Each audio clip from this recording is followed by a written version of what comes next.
The core weakness of Bloodline-Only I.O. is its tendency to absolutize one category of identity, like biological descent, and impose that category across the entire biblical narrative, even in places where the scriptures themselves introduce additional overlapping identity categories. Indeed, the biblical story uses multiple layers of identity to define Israel: biological lineage, zera, covenant membership, household inclusion, tribal affiliation, land allotment, circumcision status, faithfulness, unfaithfulness, and later Second Temple communal markers such as Torah observance or synagogue allegiance.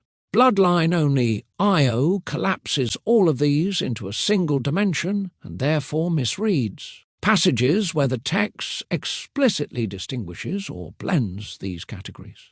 The foundational law, texts like Exodus 12:48-49, Leviticus 19:34, Numbers 15:14-16, state that the ger becomes as the native born when incorporated through covenantal rites.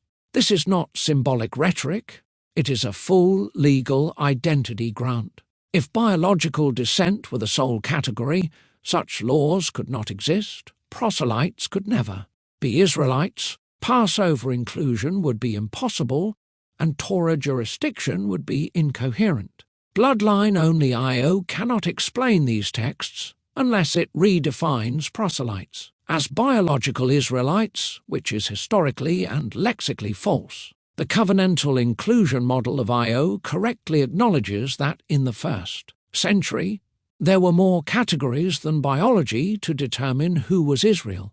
The Torah explicitly allows the ger to be as the native born per Exodus 12:48-40, 9 and Leviticus 19:34, which is a covenantal, not biological, category.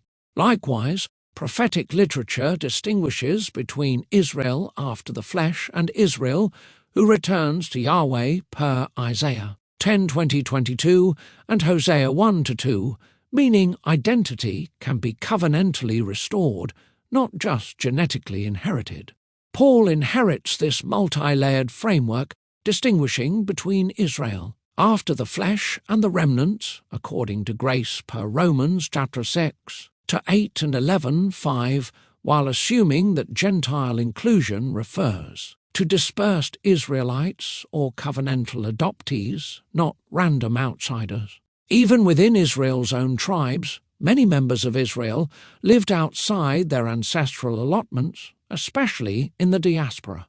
Many were exiled, landless, intermarried or covenantally estranged, and still considered to be Israelites. So lack of land inheritance does not negate covenant membership any more than diaspora Israelites lacking land negated theirs. Scholars across the spectrum, Cohen, Goodman, Sanders, Fredrickson, Boyarin, Schiffman, show that proselytes were fully Jews, Jewish identity was legally constructed, genealogy was important but never exclusive, conversion created new Israelites, and identity categories were fluid, not rigid.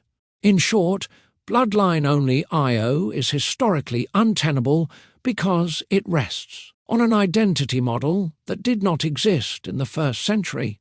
Citations: Shea J. D. Cohen, The Beginnings of Jewishness, Boundaries, Varieties, Uncertainties, Berkeley, University of California Press, 1999, especially pages 109 to 139.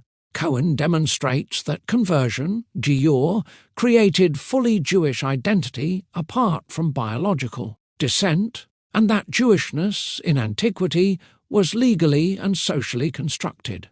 Jacob Milgram, Leviticus 1-16, New York, Doubleday, 1990. 1, pages 774 to 780.